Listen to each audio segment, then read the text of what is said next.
여러분 환영합니다. 오늘 우리가 분석할 자료는 정말 흥미롭습니다. 기업들이 직면한 가장 거대한 과제, 바로 탄소 배출량 감축이죠. 다들 탄소 중립을 외치고는 있는데 솔직히 눈에 보이지도 않는 이 탄소를 전 세계적인 규모로 도대체 어떻게 추적할 수 있을까요?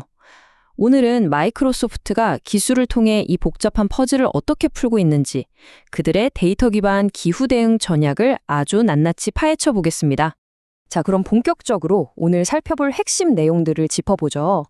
초기 데이터 수집부터 시작해서 AI를 활용한 예측, 클라우드 최적화, 그리고 후반부에 등장하는 AI 전력 소비라는 뜻밖의 딜레마를 어떻게 해결하는지 그 흥미로운 과정까지 빠르게 따라가 보겠습니다.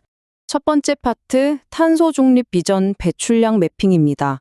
비즈니스 세계에 아주 유명한 원칙이 있죠. 정확히 측정하지 못하면 결코 줄일 수 없다. 기후 대응에서도 이 원칙은 절대적입니다. 이 거대한 추적 시스템을 이해하려면 먼저 탄소 배출의 세 가지 범주, 즉 스코프를 명확히 해야 합니다. 스코프 1은 기업이 직접 운영하면서 배출하는 온실가스고요. 스코프 2는 전기를 사서 쓸 때 발생하는 간접 배출입니다. 여기까지는 꽤 직관적이죠? 그런데 진짜 골칫거리는 바로 스코프 3입니다. 이건 협력업체의 제조 과정, 글로벌 공급망 전체, 심지어 우리 직원들의 해외 출장 비행기까지 전부 포함하는 개념이거든요. 전 세계 규모에서 이 모든 걸 추적한다는 거, 상상만 해도 정말 아찔하게 복잡하지 않나요? 이 복잡한 개념이 현실에서 어떻게 펼쳐지는지 한번 보세요. 한쪽에 있는 발전기나 자체 데이터 센터들이 우리가 흔히 아는 스코프 1, 즉 직접 배출원입니다. 그런데 시야를 조금만 넓혀보면 전 세계를 횡단하는 화물선, 항공기, 그리고 수많은 파트너사의 공장들까지 복잡하게 얽혀있는 스코프 3의 거대한 거미줄이 나타나죠. 이 광범위하고도 복잡한 영역 전체를 360도로 아주 투명하게 들여다보는 것, 바로 이게 전체 전략의 핵심 베이스 캠프입니다. 두 번째 파트는 실시간 데이터와 IoT입니다. 그렇다면 여기서 아주 자연스러운 질문이 하나 생기죠. 도대체 기업이 이 방대하고 복잡한 글로벌 데이터를 실시간으로 어떻게 다 끌어 모으는 걸까요? 그 해답은 바로 초단위 텔레메트리 기술에 있습니다. 탄소 분자 하나의 데이터가 여행하는 과정을 한번 상상해 보세요. 전 세계에 깔린 물리적인 IoT 센서가 데이터를 딱 캡처하면 이 수많은 정보 스트림이 중앙 허브로 쫙 모여듭니다. 그 다음 AI가 이 정보들을 똑똑하게 처리해서 최종적으로 비즈니스 리더들이 아주 쉽게 볼 수 있는 대시보드 형태로 띄워주는 거죠. 데이터의 흐름을 조금 더 자세히 들여다볼까요? 날씨 데이터, 전력망 정보, 그리고 수많은 IoT 센서에서 뿜어져 나오는 원시 데이터들이 거대한 스트림을 이루며 중앙의 애저 인텔리전스 허브, 즉 이 시스템의 거대한 두뇌로 빨려 들어갑니다. 이 엄청난 양의 데이터가 한 곳에 모여 실시간으로 소화되고 지능적으로 분석되는 겁니다.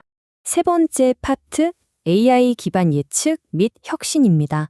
이제 단순히 과거의 데이터를 모으는 걸 넘어서서 AI가 어떻게 미래를 예측하고 숨겨진 문제를 찾아내는지 살펴볼 차례입니다.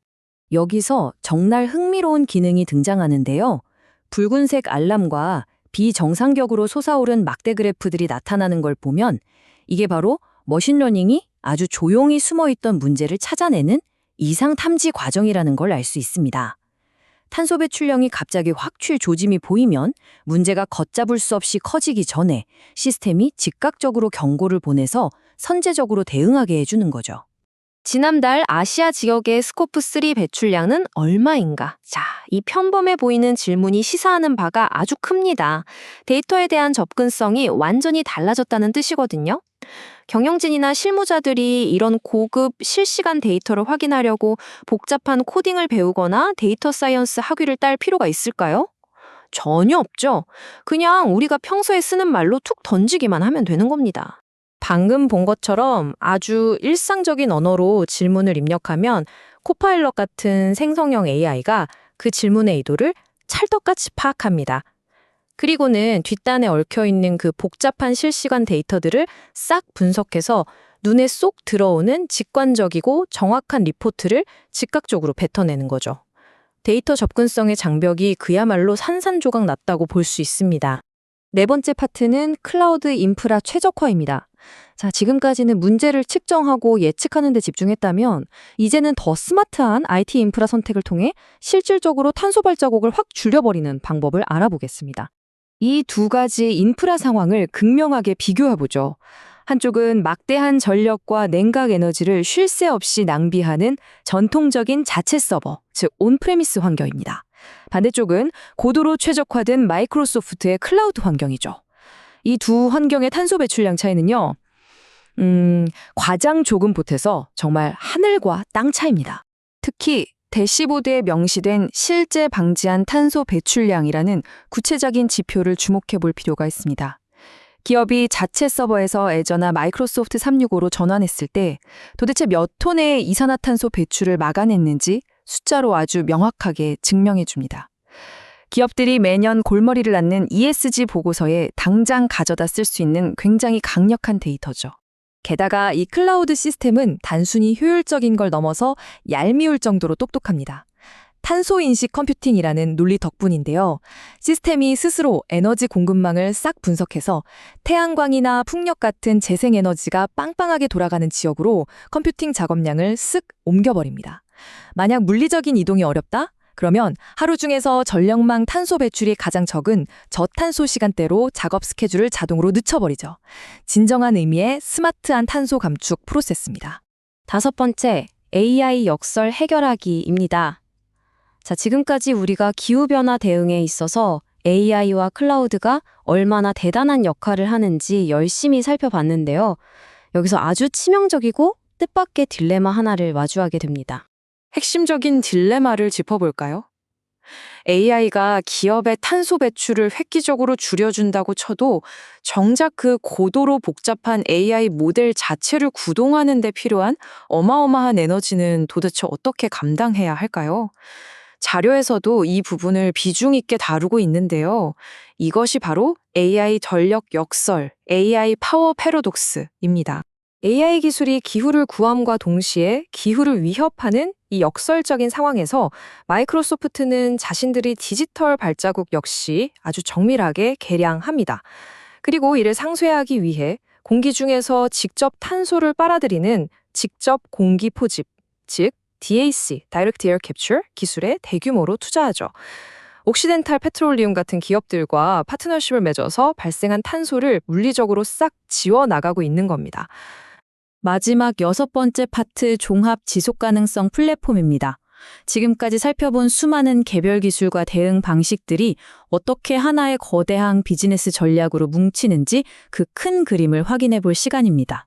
전체적인 생태계의 순환 고리를 쫙 따라가 볼까요? 거대한 GPU 구동이나 인프라 사용으로 인해 불가피하게 발생하는 탄소 배출부터 시작해서 이를 정밀하게 분석하고 제어하는 지속 가능성 플랫폼이라는 컨트롤 타워를 거칩니다. 그리고 마침내 최적화된 탄소 포집 프로젝트와 배출권 거래를 통한 상세 단계로 마무리되죠. 측정하고 예측하고 실질적으로 줄이거나 상쇄하는 완벽한 폐쇄 루프 형태의 기후 리스크 방어망이 완성되는 겁니다. 자, 이제 마지막으로 여러분께 도발적인 질문을 하나 던지며 마무리하고 싶습니다. 과연 여러분의 조직은 이런 강력한 엔터프라이즈급 데이터 도구들을 도입해서 그 복잡하기 짝이 없는 탄소 배출 데이터를 어떻게 비즈니스를 혁신할 진짜 인사이트로 바꿀 수 있을까요? 기업의 기후 대응은 이제 단순한 선언이 아니라 철저한 데이터 과학의 영역입니다. 오늘 분석해드린 이 거대한 데이터 시스템이 여러분에게 새로운 통찰의 씨앗이 되었기를 바랍니다. 시청해주셔서 감사합니다.